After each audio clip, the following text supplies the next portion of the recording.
जे बांगलादेशी आणि रोहिंग्या मुसलमान जे राहतात त्यांना अगर तुम्ही वेळेत खाली केलं नाही तर आम्ही मग त्यांच्या घरात घुसण्याचा कार्यक्रम करणार. मग त्या लोकांचे दोन्ही हात पाय काढून त्या लोकांना बांगलादेशला पाठवणार. तुम्ही मग काय आम्हाला लोकांना बोलायचं नाही. आम्ही तुम्हाला पहिली माहिती दिली आहे, सगळी माहिती सांगितली आहे का काय चाललंय तुमच्या मालवणीमध्ये.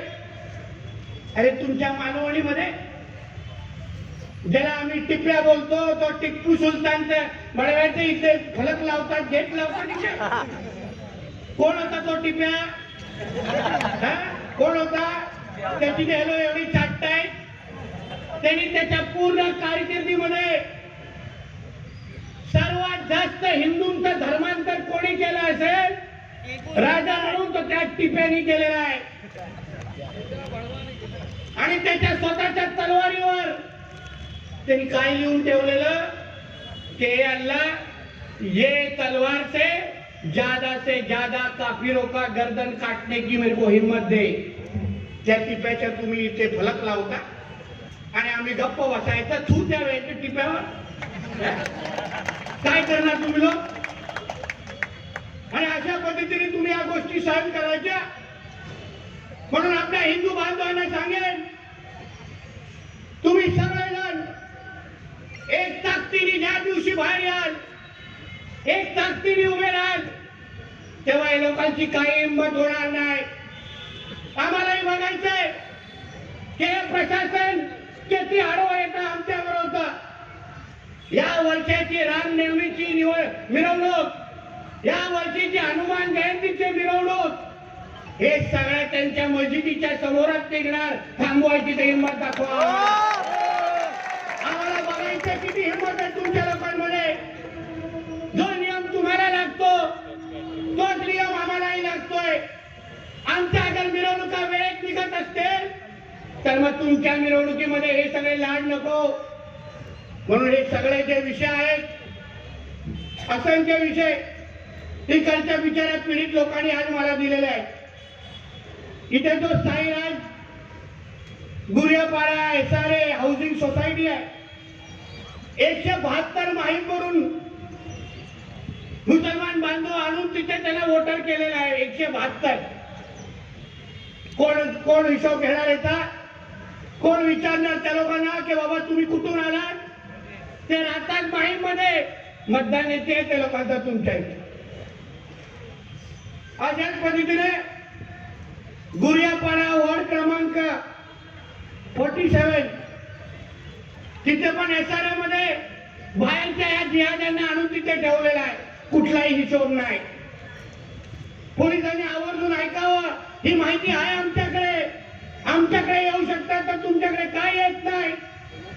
मलाड मालवणी प्रभाग क्रमांक 33 मध्ये अनधिकृत बांधकामे पाडण्याबाबत दोषी ठेकेदारांवर कारवाईचे आदेश करण्याबाबत सहाय्यक पालिका आयुक्त श्री किरण दिगावकर, एक्झिक्युटिव्ह इंजिनियर श्री राजन प्रभू, असिस्टंट इंजिनियर श्री अनिल पुणातेंबकर या तिन्ही लोकांनी, एवढी ह्यांच्याची बस्ती आहे, या लोकांना आपला वडापाव आणि कांदा पोहे चालत नाही. कारण का ह्यांच्या पोटात फक्त बिर्याणी जिरते.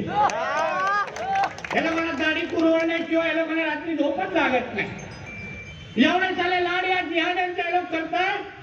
आणून त्या लोकांना इथे बसवतायत. या लोकांना सांगेन, तुमच्या सगळ्या प्रॉपर्टीची पण माहिती आमच्या लोकांकडे आहे. तुम्ही किती घरामध्ये येऊन किती मोबाईल घरच्या आल्याला दिलेले आहेत ना, त्याचा पण हिशोब आहे.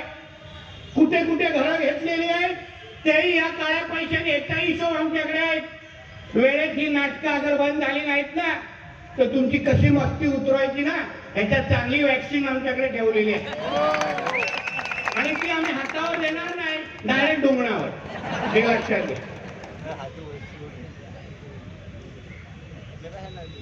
जो हिंदू हित की बात करेगा वही देश पे राज करेगा. हिंदू हित की बात करेगा वही देश पे. मालवणी क्रमांक 8 म्हाडा वसाहती आहे. तिथे एक 50 वर्ष माणसाने एका लहान मुलीचा बलात्काराचा प्रयत्न केला. कोणीही तिचं संरक्षणासाठी पुढे आले नाही, पोलिसांनी काहीच केलेलं नाही. अशा पद्धतीचे असंख्य माधव अपार्टमेंट, छेडा कॉम्प्लेक्स, मालवणी मलाड, मुंबई या ठिकाणी हजरत अली मस्जिद आणि मदरसा यांच्याद्वारे गृहनिर्माण संकुलांचा, रहदारीचा रस्त्यावर बेकायदेशीर अतिक्रमण केलेलं आहे. हे पालिकेला दिसत नाही. एक माझ्या हिंदू समाजाच्या बाहेर छोटासा स्टॉल लागून दे, लगेच येतील बुलडोजर चालवायला. यापुढे सांगतो, ही सगळी जी अतिक्रमणाची माहिती आमच्याकडे आहे, ही तुमच्याकडे पाठवतो. तुम्ही वेळेत अगर तिथे साफसफाई केली नाही तर मग आम्ही पण आमच्या बुलडोजर घेऊन तिथे चढू, तर तुम्ही काही बोलू शकता. आमच्या महाराष्ट्रामध्ये पण बुलडोजर पॅटर्न आहे, लक्षात ठेवा. आम्ही काय गप्प बसणाऱ्यापैकी नाही आहेत. हे काय तुमचे हे जे पालिका अधिकाऱ्यांना सांगेल, तुमचे लाड फक्त आम्ही सहन करायला इथे बसलेलो नाही. म्हणून फक्त आपल्या लोकांना सांगतो, हिंदू म्हणून तुमचं जागृत राहणं फार गरजेचं आहे. बांधवांनो, भीती ही त्या लोकांना असली पाहिजे. सरकार हे तुमचं आहे, हिंदुत्ववाद्यांचं आहे. आम्हालाही बघायचंय तुमच्या विरुद्ध हे प्रशासन कसं जातं. तुम्ही एकदा हिंमत दाखवा, एकदा तुमची ताकद हिंदू म्हणून यांच्या विरोधात उभे राहून दाखवा. माझी आमची जबाबदारी असेल तुम्हाला सुखरूप परत घरी पोहोचवण्याची, एक लक्षात ठेवा. हे लोक काही करू शकणार नाही आपल्याला. आज गेलो आपण बघा, नाक्यावर तिथून मिरवणूक काढली, माहित नाही काय त्या लोकांना, त्या मर्चंट भरायला माहित नाही. आम्ही लोक आलो इथे सगळं माहिती, पण बिळात लपलं असेल. आज 4 चौथ्या किंवा 5व्या बायकोला सांगत असेल, आज बोट धरला गेला बाय, आज बाहर निकलूंगा तो वापिस आने का चांस बहुत कम है. म्हणून असा धाक 365 दिवस हिंदूंनी ते ठेवला पाहिजे. लक्षात ठेवा. ठेवणार की नाही? ठेवणार की नाही? त्यांचा अली आणि आमचा कोण दाखवणार का नाही ताकद आपले? परत परत तुम्हाला इथे तिथे शरणाची गरज पडता कामा नाही. तुम्ही तुमच्या हिमतीने उभे राहिले पाहिजे. समाज म्हणून तुम्ही ताकद दाखवा. आज बघा, तुम्ही सगळ्यांचं घुसमट होत होती, आज आम्ही सगळेजण तुमच्यासाठी इथे आलोय. हा फक्त मोर्चा नाही आहे, हा एक संदेश आहे की इकडचा हिंदू बांधव एकटा नाहीये. इकडचा हिंदू बांधवाने एकदा आठवण केली तर महाराष्ट्राचा हिंदू समाज तुमच्या मागे उभा करेल, एवढा विश्वास तुम्हाला आजच्या निमित्ताने देतो. तुम्ही फक्त इकडची हिंमत दाखवा. आम्हालाही बघायचं हे प्रशासन तुमच्या केवढ्या वाकड्यामध्ये जातात, आणि इकडचे कोण काय करू शकत नाही. हो, हे साहेब बी वे असलेले साहेब बे म्हणणार ना असतील आपल्या घरात, इथे कोण ऐकत नाही. ते बांगल्यावर लिहिले पुरतेच आहे, बाकी कोण बाहेर निघणार नाही. बघून घेऊ आम्ही कोणाला काय. म्हणून यापुढे जाता जाता आपल्याला एवढंच सांगेल, मला मी फार अपेक्षेने तुमच्याकडे इथे आलेलो आहे. तुम्ही हिंमत दाखवावी. जसे आमच्या या राऊतताई सातत्याने हिंदू समाजाची वेळ मुद्दे घेऊन लढतायत, या एक जसे लढतायत तसे आपण 100 अगर तयार झालो ना तर कोणाची हिंमत आपल्याकडे वाकड्याने होणार बघायची होणार नाही. त्यांच्या बघा, त्यांच्याकडे कोणाही वाकड्या नजरेने पाहून फक्त हिंमत दाखवा. अर्ध्या मिनिटात 100 लोक बाहेर येतात की नाही, आणि आपल्या लोकांना फोन करायला लागते, येतोस का? नाही रे, जरा गर्लफ्रेंडला घेऊन बाहेर गेलोय. ही आपली उत्तर. बघा तिथे त्या घाटकोपर मध्ये त्यांचा कोणतरी मुक्ती नावाचा मुक्ती आचारी हा कोणतरी आलेला बडवा त्यांचा, काय बोलला तो? घाटकोपर मध्ये चेतावणी देऊन गेला आपल्या लोकांना. बोला की तुम्हारा वक्त आहे, हमारा दौर आएगा. गेला बरोबर जेलमध्ये. त्यालाही माहितीये ये हिंदू राष्ट्र में जिहादियों का कभी वक्त भी आएगा नहीं, दौर तो बहुत दूर की बात है. बहुत दूर की बात है. हे किती काटे नाही ते आणा हवा भरण्यासाठी या महाराष्ट्रामध्ये तुम्हाला जागा मिळणार नाही. पण त्याच्याही पेक्षा महत्वाचं एक लक्षात घ्या, त्याला जेव्हा अटक केली, तो जेव्हा घाटकोपरच्या पोलीस स्टेशन मध्ये होता, अर्धा पाऊण तासामध्ये किमान तिथे 15-20 हजार लोक जमले त्याच्या समाज किमान. तसंच ज्या दिवशी आपले जमायला तयार होतील ना, हे लोक हिंमत करणार नाही आपल्या माता भगिनींकडे वाकड्या नजरेने बघण्याची. ही हिंमत तयार करायची आपल्याला, ही एकजूट तयार करायची आहे. हिंदू म्हणून तुम्ही फक्त एकत्र येण्याची हिंमत दाखवा.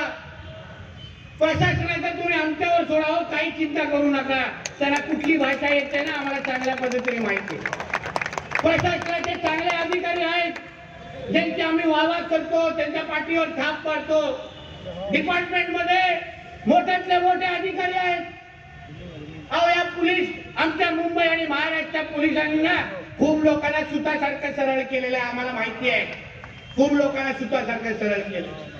फक्त हे मोजके जे 4-5 जे सडके आंबे आहेत ना, पुरा डिपार्टमेंटचं नाव खराब करतात. म्हणून आपल्याला सांगतो, आजच्या निमित्ताने तुम्ही सगळेजण यापुढे मालवणी हे हिंदूंची मालवणी म्हणून अशी ओळख झाली पाहिजे. आमची मुंबई त्या डीएनएस हिंदू आहे आणि आमच्या मुंबईकडे या जिहाद्यांनी, या बांगलादेशांनी, या रोहिंग्यांनी वाकड्या नजरेने बघितलं ना, तर त्यांचे डोळे ठिकाणावर ठेवणार नाही. एवढी हिंमत हिंदू समाज म्हणून तुम्ही उभी करा. तुम्ही ताकद दाखवा. आम्ही सगळेजण तुमच्या मागे आहोत एवढा विश्वास तुम्हाला आजच्या निमित्ताने देतो. परत एकदा या हिंदू जन आक्रोश मोर्चाच्या निमित्ताने तुम्ही जी ही मोठी ताकद दाखवली, समाज म्हणून तुम्ही जे उभे राहिलात, यापुढे जिथे जिथे मालवणीमध्ये हिंदू समाज वर अन्याय होईल तिथे हिंदू समाज अंगावर गेलाच पाहिजे. एवढा इशारा आणि संदेश या निमित्ताने तुम्ही द्या, एवढीच अपेक्षा या निमित्ताने व्यक्त करतो. इथेच थांबतो. जय हिंद, जय महाराष्ट्र आणि जोरात होऊन दे जय श्रीराम. कोणा 5 वेळा वाजतो तो आपल्या जोरात वाजून दे, त्यांच्या बोंग्यापेक्षा जास्त आवाज आला पाहिजे. जय श्रीराम.